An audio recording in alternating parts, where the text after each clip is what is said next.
আসসালামু আলাইকুম।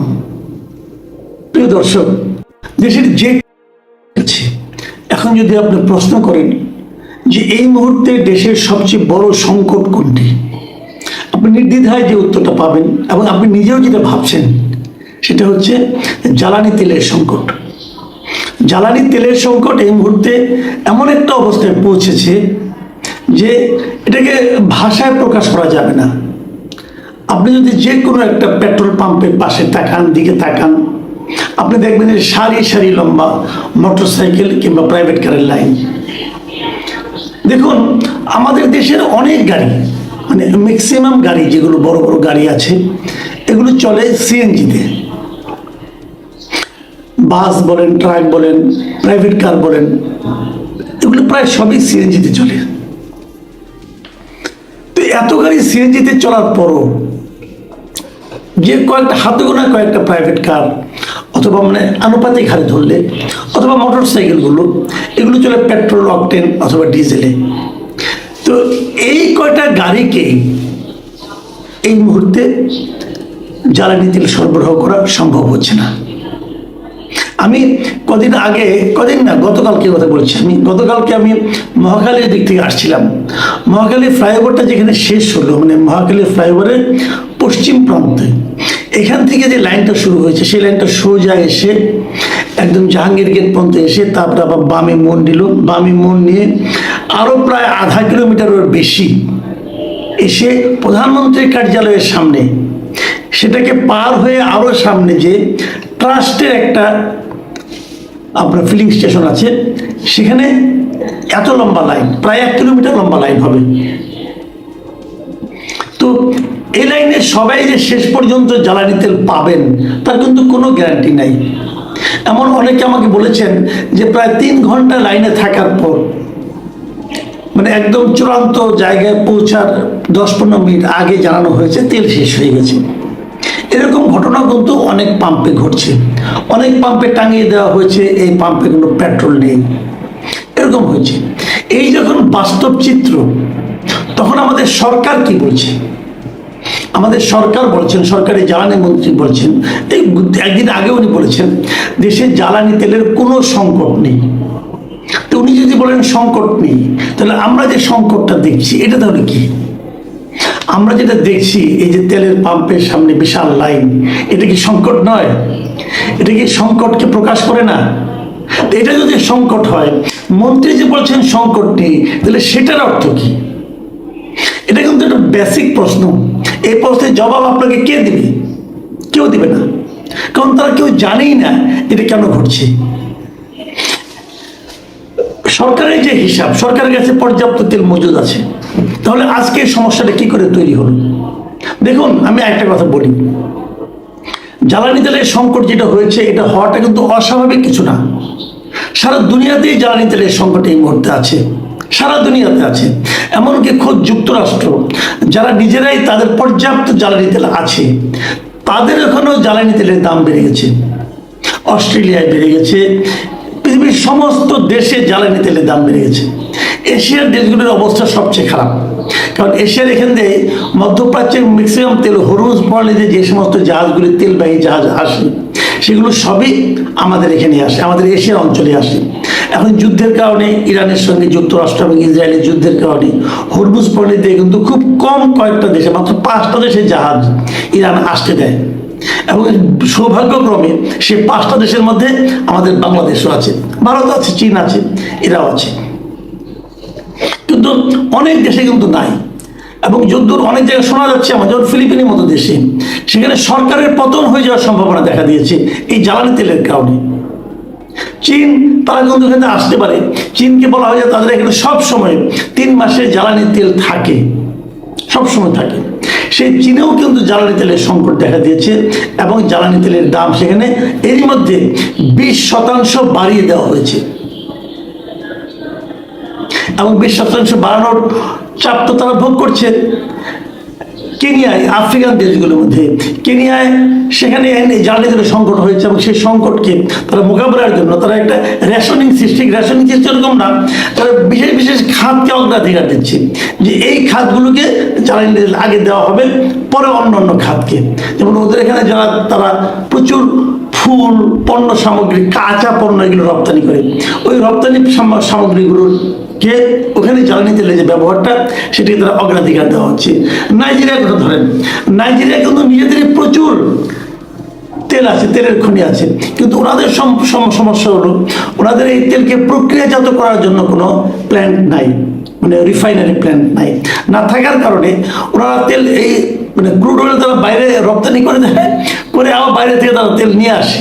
এখন ওদের এখানে এই ক্রাইসিসের মুহূর্তে তাদের পেট্রোলের দাম প্রায় দ্বিগুণ হয়ে গেছে। কিন্তু ভিয়েতনাম সরকার তারা এটাকে ম্যানেজ করার জন্য এই তেলের উপর যে ট্যাক্সটা আছে, এই ট্যাক্স সব দেশে আছে, আমার দেশেও আছে।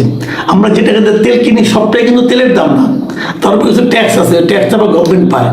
যাই হোক, ভিয়েতনাম সরকার সেই ট্যাক্সটার একটা অংশ, মানে ট্যাক্সের তো কয়েকটা ধরন আছে, তার মধ্যে একটা আছে যে এনভায়রনমেন্ট ট্যাক্স আর কি, পরিবেশ কর, তারা সেটাকে প্রত্যাহার করে নিয়েছে, মানে দামটাকে একটু নাগালের মধ্যে রাখার জন্য।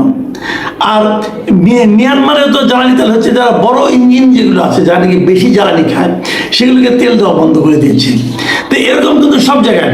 থাইল্যান্ডের সংকট দেখা যাচ্ছে ডিজেল সংকট, ডিজেল ওখানে পেট্রোল আছে কিন্তু ডিজেল নাই। এবং ডিজেল না, বিশেষ করে মানে শহরের ব্যাংককের বাইরে যে শহরগুলো আছে সেগুলোতে ডিজেল নাই বলতে গেলে। থাইল্যান্ডের এই সংকটে পড়েছে, যে কারণে ওদের সেচের সমস্যা হচ্ছে। আমাদের দেশেও কিন্তু এই মুহূর্তে যদি আমরা পেট্রোলের লাইনটা দেখছি, আমরা যে লাইনটা দেখছি, যে সংকটটা দেখছি, এটা পেট্রোলের লাইন, কিন্তু আমাদেরও কিন্তু ডিজেল সংকটটা আগামী কয়েকদিনের মধ্যে যদি তেলের সরবরাহ না আসে আমাদেরও কিন্তু বেড়ে যাবে। যেমন আমাদের যে কৃষি, সামনে কিন্তু বোরোর মৌসুম, এই বোরোর মৌসুমে কিভাবে তেল সরবরাহ করা হবে এটা বলা বড় কঠিন, কাজে সেখানেও কিন্তু সংকট দেখা দিতে পারে। মানে এর অর্থ যেটা হচ্ছে সেটা হলো, এই যে জ্বালানি সংকট যেটা হচ্ছে, এটা কিন্তু আমাদের সরকারের কোনো দোষ না, এটা সারা দুনিয়ার সংকট। এবং সারা দুনিয়ার সংকট এক একটা দেশ যার যার মতো করে এটাকে হ্যান্ডেল করছে। আমরা কিভাবে হ্যান্ডেল করছি, যদি সত্য কথা বলতে হয় তাহলে আমরা হ্যান্ডেল করছি পুরো জিনিসটাকে কিছু অসাধু ব্যবসায়ীর হাতে ছেড়ে দিয়ে তাদেরকে এখানে কৃত্রিম সংকট তৈরি করার সুযোগ দানের মাধ্যমে আমরা এই সংকটটাকে এনজয় করছি অথবা হ্যান্ডেল করছি। কি বলবেন আপনি? বা বর্তমানে যে সংকটটা দেখা যাচ্ছে, আমার বিবেচনায় এর পুরোটাই এই অসাধু ব্যবসায়ীদের কাজ, এবং সেটাকে কিভাবে কন্ট্রোল করা যায় সেটা হলো সবচেয়ে বড় কথা। আমি মনে করি জ্বালানি সংকটকে নিরসন করার জন্য, এটাকে কন্ট্রোল করার জন্য, এটাকে হ্যান্ডেল করার জন্য সরকার এর মধ্যে একাধিক মিটিং করেছে। অলরেডি প্রায় কয়েক হাজার কোটি টাকা তারা বাড়তি খরচ করেছে, এগুলো ভর্তুকি যাবে, সরকার দিতে হবে। মানে এভাবে দেখতে গেলে আমার তো মাঝে মাঝে মনে হয় যে তারেক রহমান আমার দুঃখী লোক আর কি, দুঃখী সরকারটা, মানে ওনারাও দায়িত্ব নিলেন, এই ঝামেলাও শুরু হলো। এখন এই নতুন একটা সরকারের পক্ষে এরকম একটি জটিল সমস্যা কিভাবে ওনারা হ্যান্ডেল করবেন, এটা কিন্তু তাদের একটা বড় চ্যালেঞ্জ। আপনি যত কিছুই বলেন না কেন, তেলটা তারা পাবে কোথায়? আমাদের তেল তো বাইরে থেকে আনতে হচ্ছে, এবং সেই আমদানিটা আপনি কিভাবে করবেন? বাইরের দাম বেশি, এই জ্বালানি ইয়ের কারণে, যুদ্ধের কারণে অনেক জায়গায় জ্বালানি তেলের দাম বেড়ে গেছে, আমাদের এলএনজি আনতে হয়, এলএনজির দাম বেড়ে গেছে। তো সব মিলিয়ে কিন্তু সংকট। কিন্তু এখন বিষয়টা হলো কি, এটাকে হ্যান্ডেল করা, এটাকে ম্যানেজ করা। আমি মনে করি যে আমাদের দেশে যে জ্বালানি সংকটের যেটা এখন যে ক্রাইসিস যেটা দেখা যাচ্ছে, এটা সম্পূর্ণ একটা কৃত্রিম ক্রাইসিস। সরকার বারবার বলছে আমাদের কাছে পর্যাপ্ত মজুদ এখনো আছে, এবং আরো অনেক ট্যাঙ্কার আসতেছে, পাইপলাইনে আছে, কাজে আমাদের সংকট হয়তো হবে না। কিন্তু আমি মনে করি সরকারের উচিত হবে প্রয়োজনে জ্বালানি সংকটের দাম পুনর্নির্ধারণ, জ্বালানি তেলের দাম পুনর্নির্ধারণ করা। অনেক আমাদের মতো কিন্তু অন্য দেশে হয় না। আমাদের এখানে হয় কি, তেলের দাম বাড়ে না, তো বাড়ে না করে যখন বাড়ে তারপর আর কমে না। কিন্তু সারা দুনিয়ায় তেলের দাম কিন্তু ওঠানামা করে। এমনকি আমাদের পার্শ্ববর্তী দেশ ভারত, সেখানেও কিন্তু তেলের দাম ওঠানামা করে। যখন তেলের দাম বেড়ে যায় তখন ওরা দাম বাড়িয়ে দেয়, যখন পৃথিবীতে মানে বিশ্ববাজারে তেলের দাম কমে যায় তখন ওরাও দামটা কমিয়ে দেয়। আমরা এরকম করতে পারি। আমি মনে করি সরকার এই মুহূর্তে যেটা উচিত, যেটা সেটা করতে পারে, একটা সার্টেন টাইমের জন্য, ধরা যাক বলে দিবে 1 মাসের জন্য আমরা দামটা পুনর্নির্ধারণ করলাম, এক মাস পরে যদি দাম কমে আমরা আরো কমিয়ে দেবো, যদি বাড়ে আরো বাড়িয়ে দেবো। কিন্তু এক মাস সময়সীমা নির্ধারণ করে তারা দামটাকে পুনর্নির্ধারণ করতে পারে। 2 নম্বর যেটা করতে পারে, প্রত্যেকটা পাম্পকে মনিটরিং এর আওতায় আনতে হবে। এই কারণে তারা যে পরিমাণ তেল এখানে দিচ্ছে, ঠিক সেই পরিমাণ তেল তারা বিক্রি করছে কিনা তার একটা কঠিন হিসাব তারা নিতে পারে। কিভাবে নিল, কোন গাড়িতে নিল, প্রত্যেকটা হিসাব তাদের এখানে থাকতে হবে। এরকম একটা মনিটরিং সিস্টেম তারা ক্রিয়েট করতে পারে। যে পাম্প এই কাজে অনিয়ম করবে তাদের বিরুদ্ধে তাৎক্ষণিকভাবে কঠোর শাস্তি দিতে হবে। অলরেডি সেই শাস্তির প্রক্রিয়া কিন্তু শুরু হয়ে গেছে। অনেক পাম্প মালিকের বাড়িতে আন্ডারগ্রাউন্ডে এরকম জ্বালানি তেল, অনেক তেল মজুদ পাওয়া গেছে, তাদের বিরুদ্ধে অ্যাকশন নেওয়া হচ্ছে। সরকারকে দেখলাম তারা বেশ কঠিন অ্যাকশন নিচ্ছে, এই অ্যাকশনগুলো নিতে হবে। আরেকটা দেখলাম খুব সুন্দর, আমার ভালো লাগছে যে একটা পুরস্কার ঘোষণা করেছে যে যদি তারা মজুদদারকে ধরিয়ে দিতে পারে তাহলে তাদের পুরস্কার দেওয়া হবে। এইভাবে যদি অগ্রসর হয় তাহলে আমি মনে করি আমাদের তেলের দামও, আমাদের তেলের সংকটটাও আমরা হয়তো নিয়ন্ত্রণে রাখতে পারবো। আমি জানি না সরকার এটা কীভাবে হ্যান্ডেল করবে, কিন্তু এটাই কিন্তু সরকারকে ভোগাবে। সরকার যদি এই জিনিসটাকে একটু ভালোভাবে হ্যান্ডেল না করতে পারে, এটা কিন্তু আখেরে আমি মনে করি বড় ধরনের একটা বিপর্যয় তৈরি করবে। আরেকটা কথা বলতে শেষ করতে চাই, সেটা হলো কথা বলতে গিয়ে সতর্কভাবে কথা বলতে হবে। এই যে আজকে যে ক্রাইসিসটা, এই ক্রাইসিসের শুরু কিন্তু এই জ্বালানি মন্ত্রী করেছেন। উনি আরো 10-12 দিন আগে হঠাৎ করে একদিন রেশনিং সিস্টেম চালু করে দিয়েছেন। ওই রেশনিং সিস্টেমে চালু করার মাধ্যমে রেশনিং তো হয়নি, মানুষের মধ্যে আরো আতঙ্ক তৈরি হয়েছে। এই ধরনের আতঙ্ক তৈরি করে এমন কথাবার্তা যত কম বলা যায় ততই ভালো হবে।